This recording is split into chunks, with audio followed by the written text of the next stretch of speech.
Machine learning in 360 seconds, more or less. And I'm Scott Schweitzer from Acronics. So the primary tool for machine learning is artificial neural networks. They've been around since the 60s, and they've evolved quite a bit over the last decade or so. And here are a few of the over a dozen types of neural networks that are available today. So what is an artificial neural network? Very simply, it's neurons that are interconnected over a network. And the neurons are computational elements, and the network is usually logic that will carry a signal, or known as an activation, from one neuron to the next. I'm going to focus right now on recurrent neural networks. And the big difference between these and, say, a convolutional neural network is the fact that there's a feedback loop. So the output can then be fed back in to improve the value of the neuron moving forward. So what is a neuron? How does it compare to an x86? A neuron is a special purpose bit of logic for doing a very specific calculation. And we'll take a specific example here where there are 32 input values that come into the neuron. Those are multiplied against 32 weights. The result of that multiplication is then added with bias into an activation function and then output. All of this happens in a single clock tick and a machine learning processor core.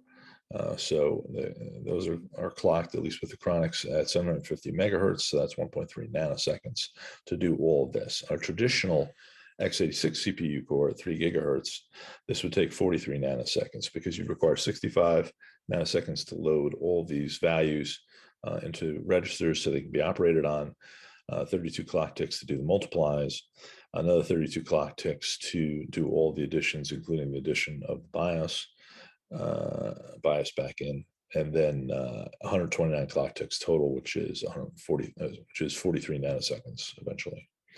So this results in the machine learning processor having a 30x performance boost over traditional x86 core. The big challenge, though, is feeding the neural network or feeding these machine learning processors with data, right? Yeah, you have the input data and you have the output data, but you've got a challenge of feeding weights and values into all these neurons and sustaining all of this. So towards that end, when companies design silicon for this or processors for this, what they'll do is, at least in Acronics case, is we have 400 gig Ethernet interfaces in to bring data in from the outside world. We have a PCI Express Gen 5 by 16 channel going up to the host controller. And then we have 8 memory channels on one side and 8 memory channels on the other, each going to GDDR6 memory, which is extremely high speed memory that's used traditionally for graphics processors or GPUs. So if we take a look at an example, we say, Alexa, what was the final score of the Red Sox game last Friday? This past Friday, in the ALCS, the Houston Astros beat the Boston Red Sox 5-0. The Astros won the series 4-2. So when you said the wake word, her name, she recorded the rest of the text that I said as an audio file, uploads it to Amazon's network. Amazon's network then parses that using a recursive neural network. And it basically says, hey, what was? So we're looking for specific something, a final score. So we're looking for a number of a competition, a game, specifically the Red Sox game that occurred temporally last Friday. And so how all this happens in a machine learning processor is you've got a register file, which is in Acronics case, 2 kilobits of very high speed SRAM that is sitting right up next to the computational logic. And then you've got another 72 kilobits of block RAM that's sitting a little further away. It's not quite as fast. And that's storing the longer term biases and weights that may be applied. And all of this is fed right into a floating point multiply and accumulate engine that can then be cut up a couple different ways. So let's look at the actual logic on this. I know it's kind of an eye chart, but you can see here you've got basically a collection of multipliers with a collection of adders. The multipliers take the 2 operands I mentioned before, the input value and the weight, multiply them together. It takes 2 sets of those, adds those together, sums it all up in a tree.